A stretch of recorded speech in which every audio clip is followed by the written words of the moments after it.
अब आपके सामने है क्वेश्चन नंबर 14। तो आप स्क्रीन पर देख रहे हैं क्वेश्चन नंबर 14। इस वक्त आप देखेंगे इसका स्टेप बाय स्टेप एक एक करके पॉइंट क्या लिखा हुआ है।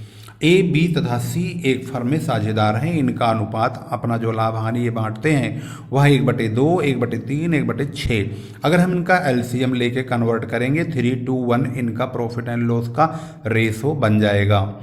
बहुत सारे बच्चे पूछते हैं 3:1 कैसे हो जाएगा। छोटी छोटी चीज़ें होती हैं लेकिन बहुत क्रिटिकल बन जाती हैं। इनको यहाँ पर समझने की कोशिश करते हैं और बता देते हैं आपको। अगर 1/2 है, 1/3 है, 1/6 है, तो इन तीनों का जो एलसीएम है वो 6 होगा। 2 को 6 से डिवाइड करेंगे, 2 3 6 यानी 2 3 6, 3 आया। 3 की 1 में मल्टीप्लाई करेंगे तो 3 आएगा।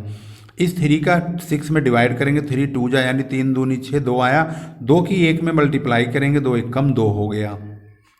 6 का इसमें डिवाइड करेंगे, 6 कम 6 1 आया। 1 की मल्टीप्लाई 1 में करेंगे तो 1 1 कम 1 आएगा। इस प्रकार से 3:1 का रेशो बनता है। तो जब ये 3:1 का रेशो बन गया तो इस बार हम जो इसको लिखेंगे 3:1 होगा। अगर अगर सवाल के मुताबिक अगर ये पार्टनर रिटायर हो रहा है तो ये जो हमारा रेशो है ये न्यू रेशो भी है और यही गैनिंग रेशो भी है। इस बात का ध्यान रखेंगे। जब नया रेशो बुक में न दिया हो तो जो रिमेनिंग शेयर बचता है यानी जो पार्टनर बचते हैं और जो उनका अनुपात बचता है वही गैनिंग रेशो होता है। तो यहाँ पर 2 और 1 गैनिंग रेशो कहा जाएगा यानी कि लाभ अनुपात। यहाँ पर इस बैलेंस शीट के मुताबिक जो इन्फॉर्मेशन दी है उसमें मिस्टर ए ने व्यापार से 1 जुलाई 2015 को अवकाश ग्रहण कर लिया। इन्होंने उस तिथि को यानी उस तारीख को संपत्तियों का मूल्यांकन इस प्रकार से हुआ है। रहतिया 20,000 का स्टॉक है वो, फर्नीचर 3,000 का, प्लांट मशीनरी 9,000, बिल्डिंग 20,000 और bad debts provision for bad debts के लिए 850 का प्रावधान किया जाना है।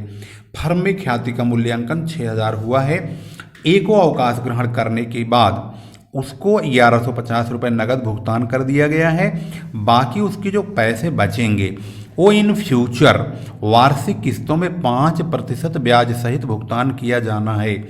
लाभ हानि समायोजन खाता यानी रिवैल्यूएशन अकाउंट, साझेदारों का पूंजी खाता, बी और सी का 30 जून 2015 का आर्थिक चिट्ठा बनाइए। इस सवाल को जब आपने ध्यान से देखा इसमें तमाम चीज़ें बारीकी से आपने एक एक करके पढ़ी है। इसमें जो नई चीज़ आई है वह नई चीज़ एक है और वह है इसमें ये वाली लाइन जो कि किसी अदर क्वेश्चंस में अभी दिखाई नहीं दिया है। जो लाइन यहाँ पर दी गई है वह महत्वपूर्ण है। तो आइए सॉल्व करते हैं। सबसे पहले हम इसका रिवैल्यूएशन अकाउंट चेक करेंगे।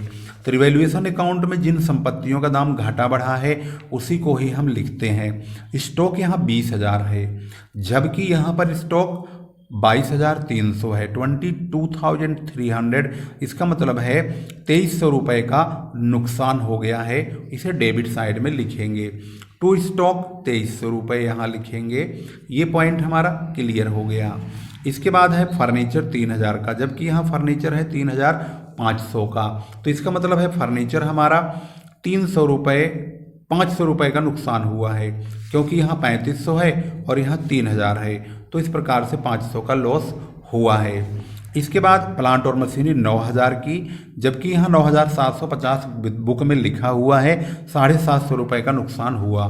तो यहाँ पर प्लांट और मशीन यहाँ पर लिखेंगे 750 का। इसके बाद बिल्डिंग 20,000 की।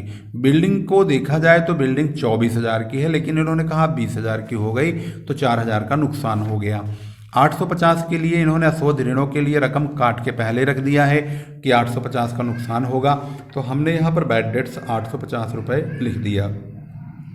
इनका टोटल करने पर हमें पता चलता है कि 8,400 रुपये का लॉस हुआ है जो कि 3:1 में ABC में बांट दिया जाएगा।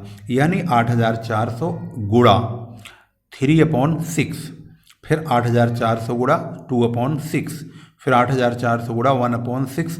तो ये रकम 4,200, 2,800, 1,400 रुपये ये जो लॉस हुआ है ये 8,400 का लॉस बांट के ये रकम इनको मिलेगी मिस्टर ABC को।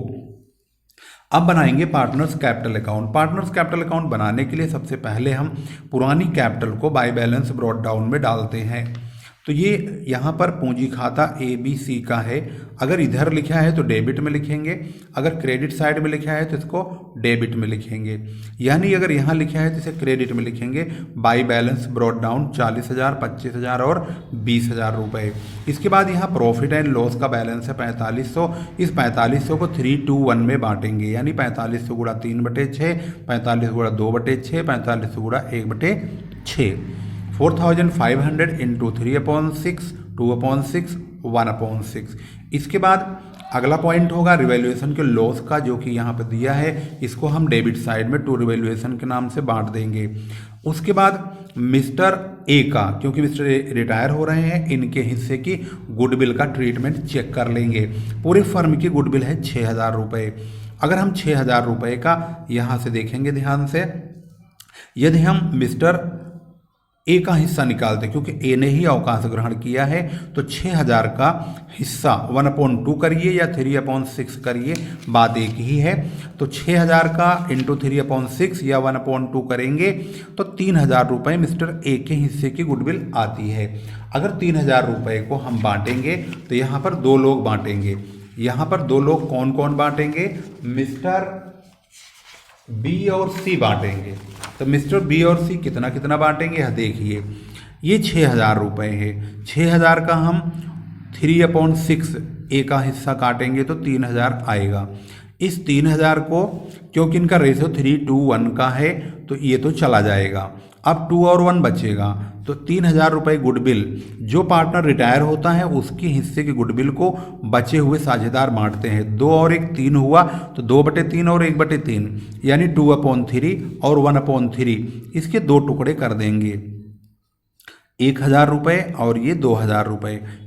ये तो देगा मिस्टर बी और ये देगा मिस्टर सी, यानी बी और सी 2,000 1,000 रुपये ला करके मिस्टर ए को ख्याति की रकम पूरा करेंगे।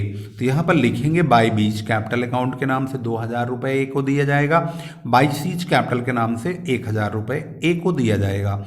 बी और सी के खाते में ए को दिया है तो ए के नाम से इतनी रकम डेबिट हो जाएगी। इस तरह से टू एज कैपिटल अकाउंट 2,000 रुपये और 1,000 रुपये, क्योंकि मिस्टर ए को 11,050 का तुरंत भुगतान किया जाना है, तो टू बैंक अकाउंट के नाम से हम 11,050 रुपये लिखेंगे, जो कि सवाल में यहाँ लिखा गया है कि इसको तुरंत भुगतान किया गया।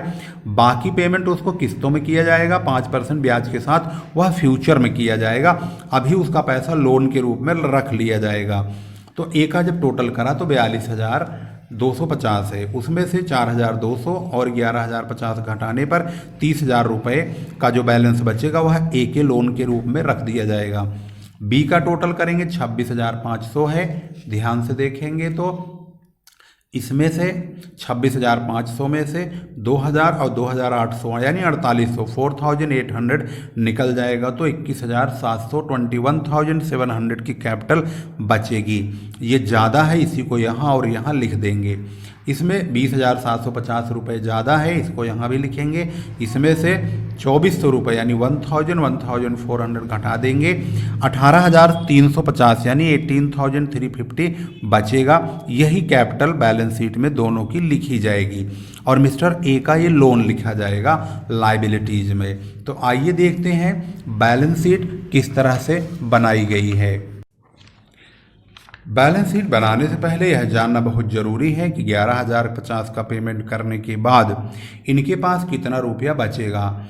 वैसे तो हम बैलेंस शीट में 25,500 और 150 जोड़ करके उसमें से 11,050 रुपये घटा के लिख के दिखा सकते हैं। अदरवाइज इसको वर्किंग में कैश या बैंक अकाउंट बना के भी दिखा सकते हैं। इस प्रकार से टू बैलेंस बीडी में कैश और बैंक लिखेंगे, यानी ये कैश और ये बैंक लिखा जाएगा। यहाँ पर 25,650 रुपये। तो अगर इसको देखेंगे कैश और बैंक को, तो यहाँ पर कैश और बैंक का टोटल 150 रुपये और 25,500 है, उसको यहाँ लिखेंगे टू बैलेंस बीडी में। इसके बाद ए का भुगतान हुआ है 11,050 यानी 11,050 का बाई एज कैपिटल के नाम से पेमेंट करेंगे, तो हमारे पास जो बैलेंस बचेगा कैश बैंक का वो 14,600 14,600 बचेगा। टोटल यहाँ और यहाँ लिख दिया जाएगा। इसके बाद बैलेंस शीट में इसी कैश बैंक को लिखा जाएगा। तो चलिए समझते हैं कैश और बैंक कितना और कैसे लिखा जाएगा। तो कैश और बैंक और बैलेंस शीट चेक करते हैं। बैलेंस शीट में सबसे पहले इसी बैलेंस शीट को लिखना है, लेकिन जो चीज़ बदल गई है उसको बदल देंगे, जो नहीं बदली है उसको नहीं बदलेंगे। तो यहाँ पर ए बी सी की कैपिटल में अब ए की तो लोन रहेगा, ए का लोन रहेगा, बी और सी की कैपिटल रहेगी। तो बी और सी का सबसे पहले कैपिटल 21,750 रुपये और 18,350 रुपये। ये वही कैपिटल है जो हमने बैलेंस शीट में उसमें पार्टनर्स कैपिटल अकाउंट में हमने आपको बना के दिखाया था, यानी कि ये वाली कैपिटल 21,700 18,350 रुपये, इसी को लिखेंगे। और ये ए का लोन लिखा जाएगा 30,000 रुपये का, जो बैलेंस शीट में ट्रांसफ़र किया गया है। ए का बैलेंस कैपिटल के रूप में तो है नहीं, अब वह फर्म का एक प्रकार से क्रेडिटर टाइप में हो गया है। अब वो लोन दिया है फर्म को, उसका पैसा लोन के रूप में 30,000 रुपये रहेगा। क्रेडिटर, ये हमारे क्रेडिटर और बिल्स पेबल है, इसमें कुछ छेड़खानी नहीं हुई है, ये ज्यों के त्यों बने हैं और इनको ऐसे कैसे ही लिख देंगे। टोटल करेंगे 88,950 88,950 होता है। चलिए अब देखते हैं एसेट साइड में। Stock 20,000, furniture 3,000, plant machinery 9,000, building 20,000। इनको हमने ऐसे के ऐसे ही लिख दिया चारों को। इसके बाद डेटर में 850 कम करने को कहा है, तो डेटर हमारे यहाँ पर देखेंगे तो 17,800 हैं, इसमें से हम 850 घटा देंगे तो 16,950 रुपये बचेगा। बिल्स रिसेबल ऐसे ही है, 5400 का है, 5400 ही रहेगा, यानी 5,400 रहेगा। कैश एंड बैंक, अब हमारा यहाँ पर जो हमने कैश एंड बैंक अकाउंट आपको दिखाया था बना करके, कैश एंड बैंक का बैलेंस देखेंगे तो 14,600 रुपये है। इसी कैश बैंक को हम यहाँ पर लिख के दिखाएंगे 14,600। अगर मान लीजिए आपके पास यदि कैश एंड बैंक अकाउंट बोलता है बनाओ तो आप बनाइए, अदरवाइज इसको आप यहाँ पर ऐसे भी दिखा सकते हैं। ये कैश का बैलेंस है, ये बैंक का बैलेंस है, दोनों बैलेंस को जोड़ेंगे और जो 11,050 रुपये का पेमेंट 11,050 का हुआ है उसको घटा देंगे। इन दोनों को जोड़ के इसे घटाएंगे तो 14,600 ही आएगा। अगर सवाल में कहता है कि रोकड़ खाता यानी बैंक अकाउंट बनाइए, रोकड़ या बैंक कुछ भी, तो आप रोकड़ खाता बैंक खाता यानी कैश एंड बैंक अकाउंट बनाइए, अदरवाइज आप उसको इस प्रकार से भी शो करके दिखा सकते हैं, टोटल करके घटा करके भी। इस प्रकार से बैलेंस शीट का टोटल दोनों तरफ मैच हो चुका है बहुत अच्छी तरह से।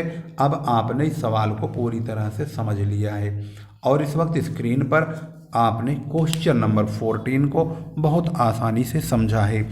इसी प्रकार की वीडियोज को पाने के लिए धीरज सर कॉमर्स क्लासेस चैनल को अवश्य सब्सक्राइब कर लीजिए, जिससे आपको कॉमर्स से संबंधित तमाम लेटेस्ट अपडेट्स कंटिन्यू मिलती रहे।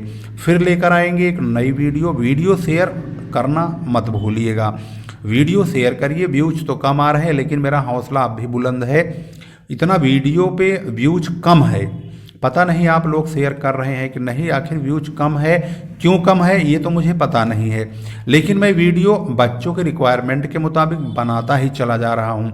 लेकिन जिस हिसाब से मैं मेहनत कर रहा हूँ उस हिसाब से उसका रिस्पांस नहीं आ रहा है। कमेंट तो आ रहे हैं, अब व्यूज क्यों नहीं आ रहा है ये मुझे नहीं मालूम, लेकिन मेरा हौसला और मोराल डाउन नहीं है, लेकिन कोशिश मेरी जारी है।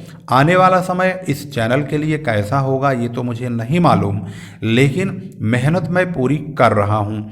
मेरी कोशिश अत्यधिक बच्चों को इस चैनल से जोड़ना है और जोड़ने में महत्वपूर्ण भूमिका मैं आपकी चाहता हूँ कि आप भी थोड़ा सा इसमें अपना अहम रोल प्ले करें और अत्यधिक बच्चों तक इस वीडियो को व्हाट्सएप के माध्यम से, फेसबुक के माध्यम से या अन्य कोई भी सोशल मीडिया का आप प्लेटफॉर्म चुन करके इस चैनल को मैक्सिमम स्टूडेंट्स तक पहुंचाने में हमारी मदद कीजिए। इसमें कोई लागत नहीं लगती है, सिर्फ आपके अनुसार आपका एक अंगूठा ही काफ़ी है। और फिर लेकर आएंगे हम एक अच्छी सी वीडियो जो होगी खास और महत्वपूर्ण आपके लिए। फिर लेकर आएंगे, तब तक के लिए नमस्कार, जय हिंद, जय भारत।